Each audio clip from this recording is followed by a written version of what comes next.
दुनिया के इतिहास में युद्ध कहानियों से कहीं ज्यादा प्रेम कहानियां भरी पड़ी हैं। भारत में प्रेम से जुड़े अनगिनत किस्से देश की फिजा में रस घोलते हैं।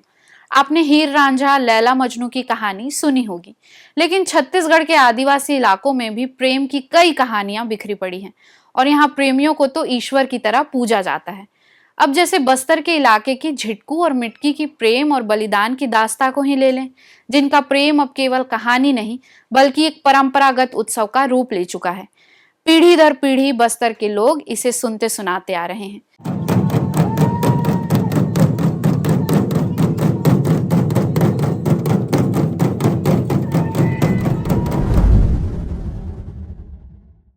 नमस्कार, मैं हूं ममता। झिटकू मिटकी की प्रेम कथा बस्तर ही नहीं पूरे छत्तीसगढ़ में मशहूर है, जिनको सुकल और सुकलदाई भी बोला जाता है। कहानी शुरू होती है मेले से। लोक कथाओं के अनुसार बस्तर के कोंडागांव जिले के विश्रामपुरी गांव का युवक झिटकू मेला घूमने आया था, जहां उसकी मुलाकात पेंड्रावन की मिटकी नामक एक लड़की से होती है। दोनों ही एक दूसरे को निहारते हैं और पसंद कर बैठते हैं। साथ जीने मरने की कस्में खाते हैं। मिटकी के सातों भाई उनकी प्रेम कहानी से खुश नहीं थे, लेकिन मिटकी के जिद के आगे सभी भाइयों को शादी के लिए हामी भरनी पड़ी और साथ में मिटकी ने लमसेना यानी घर जमाई के लिए भी अपने भाइयों को मना लिया। झिटकू शादी के बाद मिटकी के ही घर में रहने लगा। सब मिलजुल कर खेती किसानी करते और खुश रहते। सभी ने सोचा क्यों ना खेती की सिंचाई के लिए बांध का निर्माण किया जाए। फिर सभी मिलकर बांध बनाने की तैयारी में जुट गए। आधा बांध तो बन गया, लेकिन कहते हैं कि बांध की मेड़ नहीं बन पा रही थी। एक रात मिटकी के भाई को सपना आया कि जब तक नर बलि नहीं दी जाएगी तब तक बांध पूरा नहीं बन पाएगा। नर बलि की बात को नजरअंदाज कर मिटकी के भाइयों ने मिलकर दोबारा बांध की मेड़ को बांधने की बहुत कोशिश की, पर सफल नहीं हुए। इसके बाद निराश होकर नर बलि के लिए आदमी की खोजबीन शुरू हुई, लेकिन वहां भी असफलता हाथ लगी। लोक कथाओं में जिक्र है कि गांव के कुछ लोगों ने मिटकी के सातों भाइयों के कान भर दिए कि क्यों ना झिटकू की ही बलि दे दी जाए। और फिर क्या था, मिटकी के भाइयों ने छल से झिटकू की नरबलि दे दी। किस्सा है कि बलि देने के कुछ देर बाद ही मौसम बदल गया। मूसलाधार बारिश होने लगी, जैसे इस खौफनाक मंजर को देखकर आसमान फट पड़ा हो। दूसरी तरफ मिटकी घर पर अपने प्रेमी का रास्ता देख रही थी। झिटकू का इंतजार करते हुए मिटकी को चैन नहीं पड़ा तो वह बांस के बने टोकरी नुमा गप्पा से सर ढकते हुए साबर को पकड़कर खोज के लिए निकल गई। जब खोजते खोजते मिटकी बांध के पास पहुंची तो वहां उसे अपने पति की सर धड़ से अलग हुई लाश पड़ी मिली। इस हृदय विदारक मंजर को देखकर मिटकी भाप गई कि ये सब उसके भाइयों का ही करा धरा है। प्रेमी के विछोह की असहनीय पीड़ा से गुजरते हुए मिटकी ने अपने प्रेमी को पुकारते हुए वहीं प्राण त्याग दिए। इस तरह एक सुखद प्रेम कहानी दुखद त्रासदी में बदल गई। कहते हैं कि जब गांव वालों ने यह दशा देखी तो अमर प्रेम का परिचय देने वाले झिटकू मिटकू को गांव में देव के रूप में सेवा देने लगे। उसको आज देव देवता के रूप में मानते हैं। हर सप्ताह वहाँ पे पूजा होता है। आसपास के लोग वहाँ बैठते हैं। वो आदमी के अंदर में देवता समाहित होता है। जो झिटकू और मिटकू होता है ना, दोनों आदमी के ऊपर आते हैं। फिर उनको जो भी पूछा जाता है वो लोग साक्षात जो बताते हैं, जो भी उनको मांगते हैं उनका मांग उसमें पूरा होता है। अच्छा, धन की देवी देवता भी बोलते हैं। हाँ, ये बात बिल्कुल सही है कि उनको देवी देवता जो है उनको धन का देवता मानते हैं और पूरे बस्तर संभाग में फेमस है इसी नाम से, जिसको पेंड्रावंडी के नाम से भी जाना जाता है। ये बात सही है क्योंकि कोंडागांव में भी उसका एक संग्रहालय टाइप का है झिटकू मिटकू नाम से। वहाँ आप देख सकते हैं कि किस प्रकार बना हुआ उसका प्रतिमा भी है। आज पेंड्रावन विश्रामपुरी में झिटकू मिटकू के प्रेम कहानी के कारण मड़ई मेला का आयोजन किया जाता है। बस्तर से दूर गरियाबंद जिले के पेंड्रा नामक गांव में भी माई पेंड्रा रानी के नाम से सेवा मान दिया जाता है। झिटकू को सुकल देव और खोड़िया देव के रूप में और मिटकी को अपने क्षेत्र में माई पेंड्रा वार्डिन, गप्पा वाली या गप्पा घासीन और बूढ़ी माई के नाम से सेवा दिया जाता है। बलि देने वाले भाइयों को तो इतिहास ने भुला दिया, लेकिन झिटकू मिटकी का बलिदान अमर हो गया। बस्तर की शिल्पकला में झिटकू और मिटकी का प्रभाव साफ दिखाई देता है। कास्ट और मेटल से बनी इन मूर्तियों को देश विदेश में पहचाना जाता है। खासकर बस्तर के बहुत से शिल्पकार इस प्रेमी जोड़ी की मूर्तियां बनाते हैं। इन मूर्तियों में झिटकू की पहचान उसके हाथ में वाद्य यंत्र से होती है और मिटकी की पहचान उसकी बांस की टोकरी से होती है। एक तरह से प्रेम को बस्तर के आदिवासियों ने इस कला में ढाल दिया। झिटकू मिटकू बस्तर का प्रेमी युगल के नाम से पहचाना जाता है और बस्तर जो भी आते हैं वो जरूर चाहते हैं कि एक बार इसको देखें और अगर संभव हो तो ले जाएं, क्योंकि झिटकू मिटकू की मूर्ति थोड़ी सी हर एक के पॉकेट अलाउ नहीं करती है, इसलिए हर कोई ले जाता नहीं, परंतु इसका छोटे छोटे प्रतिरूप जो सस्ते मिलते हैं वो जरूर ले आते हैं। और बड़ी बड़ी आर्ट गैलरी, म्यूजियम या बड़े बड़े जो घराने हैं उसके बड़ी बड़ी मूर्तियाँ अपने उन्होंने कलेक्शन में रखे हैं। झिटकू मिटकू अपने आप में बस्तर की प्रेमी युगल की कहानी है। जैसे रोमियो जूलियट, हीर रांझा प्रसिद्ध थे, वैसे बस्तर की ये कपल भी प्रसिद्ध है। फिर कहाँ शोभा बढ़ा रहा है?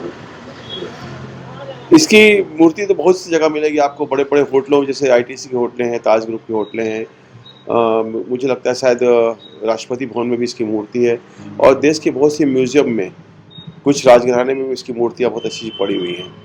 झिटकू मिटकी की प्रेम कथा बस्तर के कई उपन्यासकारों के लेखन का हिस्सा बन चुकी है। इसके साथ ही बस्तर के विभिन्न देवी देवताओं के नामों में झिटकू और मिटकी की जोड़ी भी प्रसिद्ध है। पेंड्रा वन में हर साल लगने वाले मेले में लोग अपनी मनोकामनाएं लेकर आते हैं। झिटकू मिटकी से मन्नतें मांगते हैं। दावा है कि लोगों की मन्नत भी पूरी होती है। इस अमर प्रेम कथा को अब फिल्मी पर्दे पर भी देखा जा रहा है। हाल ही में छत्तीसगढ़ी फिल्म के निर्देशक राजा खान ने इस प्रेम कहानी पर झिटकू मिटकी नाम से फिल्म भी बनाई है। देखिए, झिटकू मिटकी की कहानी इतनी विलक्षण कहानी है कि पूरे विश्व में जब आप प्रेम के प्रतीक को ढूंढने जाते हैं तो भगवान श्री राधा कृष्ण की बात होती है, और लैला मजनू की बात होती है, शीरी फरहाद की बात होती है।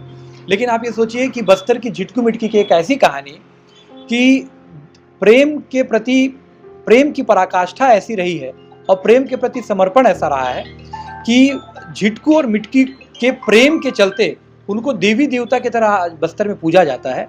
झिटकू मिटकी की मंदिर, उनका मंदिर बना हुआ है और प्रेम के देवी देवता के प्रतीक के रूप में उनको पूजा जा रहा है। और आप ये सोचिए कि उनकी स्टोरी इतनी विशेष स्टोरी रही है कि उसके ऊपर एक मूवी बनी है। झिटकू और मिटकी मूवी का नाम है, और बाकायदा इसे कोंडागांव की एक टीम ने बनाया है, और बाकायदा इसे केंद्रीय फिल्म प्रमाणन बोर्ड ने जो है इसे सेंसर सर्टिफिकेट दिया है। और छत्तीसगढ़ के दर्जनों थिएटर्स पे ये मूवी लगी है। बस्तर में तो ये मूवी खूब चल भी रही है। तो जैसा कि आप देख रहे हैं कि अब एक समय ऐसा आ गया है जब वैलेंटाइंस डे को प्रेम के पर्व के रूप में लोग मनाने लगे हैं। ऐसी स्थिति में अगर आप मिसाल ढूंढें, प्रेम को लेकर के मिसाल ढूंढें, तो बस्तर में तो झिटकू और मिटकी प्रेम की वो मिसाल है जिनको लोग याद करते हैं कि प्रेम के प्रति इतना समर्पण रहा है कि आज वो देवी देवता की तरह पूजे जाते हैं। और सिर्फ इतना ही नहीं, झिटकू मिटकी अपने प्रेम के वजह से इतने प्रतिष्ठित हो चुके हैं कि उनकी मूर्तियां बनती है। बेल मेटल के जो आर्टिस्ट हैं, जो बस्तर पे हस्तकला जो आर्टिस्ट बनाते हैं, वो लोग बेल मेटल की प्रतिमाओं में झिटकू और मिटकी प्रतिमाएं बनाते हैं। न केवल उन प्रतिमाओं को लोग देवगुड़ी में स्थापित करके उनकी पूजा करते हैं, बल्कि देश विदेश से आने वाले सैलानी भी उन प्रतिमाओं को अच्छा मोल दे करके खरीद करके लेके जाते हैं। और आपको ये भी मैं बताना चाहूँगा कि भारत देश के राष्ट्रपति भवन में झिटकू मिटकी की प्रतिमा स्थापित है, वहाँ भी ये है। तो इतनी विलक्षण कहानी, इतनी मार्मिक कहानी इनकी रही है कि देखिए कितनी प्रतिष्ठा इनका प्रेम जो है वो पा रहा है। अपने जगदलपुर से करीब 90 किलोमीटर दूर उमरकोट नाम का एक स्थान है।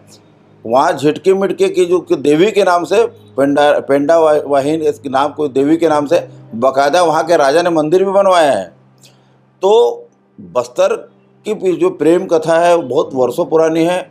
इसलिए जब भी जो भी आदमी बस्तर घूमने आता है तो बेलमेटर के नाम से हो या लकड़ी के शिल्प के नाम से हो, झिटकी मिटकी की मूर्ति जहाँ मिलता है वो खरीद के ले जाता है।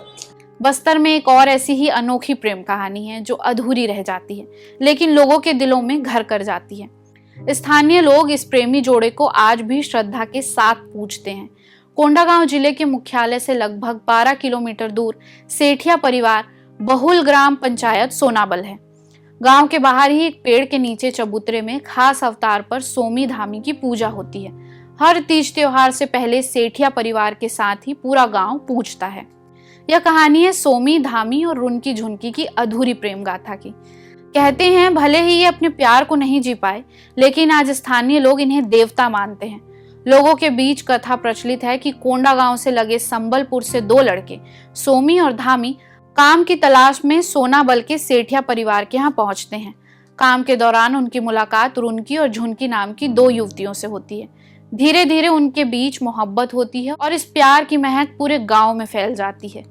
गांव वालों के साथ ही सेठिया परिवार को, जिनके घर की लड़कियां हैं, यह प्यार नागवार गुजरता है और इसका विरोध होने लगता है। लोक कथा है कि इससे डरकर सोमी और धामी अलसी से भरी कोठी में जाकर छिप गए। वहीं दम घुटने से सोमी और धामी की मौत हो जाती है। सोमी धामी की खूब खोजबीन होती है पर उनका कहीं पता नहीं चलता। महीनों बाद पता चला कि अलसी की कोठी में छिपे सोमी धामी की मौत हो गई है। इनकी याद में तड़पते हुए रुनकी और झुनकी ने भी दम तोड़ दिया। इसके बाद सेठिया परिवार में परेशानियों का दौर शुरू हो जाता है। स्थानीय लोगों का मानना है कि परेशानी से बचने के लिए बस्तर रियासत से नरसिंहनाथ सहित अन्य देवी देवताओं को इस मसले से निपटने के लिए गांव में आमंत्रित किया गया। इन्हीं देवताओं ने बताया कि सोमी और धामी को अब देवता के रूप में पूजना होगा। इसके बाद से उनके परिवार और गांव वाले दशकों से सोमी और धामी की पूजा अर्चना करते आ रहे हैं। यहाँ पर लोग अपनी प्रेम कहानी के सफल होने की कामना के साथ ही दूसरी मन्नतों को पूरा करने के लिए इनसे प्रार्थना करते हैं। हाँ, इस मंदिर में महिलाओं का प्रवेश वर्जित है। आदिवासी जीवन में प्रेम की कहानियां जहां तहां बिखरी पड़ी हैं। सब कहानियां एक से बढ़कर एक, सैकड़ों हजारों सालों तक लोक में व्याप्त प्रेम की ये कहानियां अपनी खुशबू बिखेरती रहेंगी।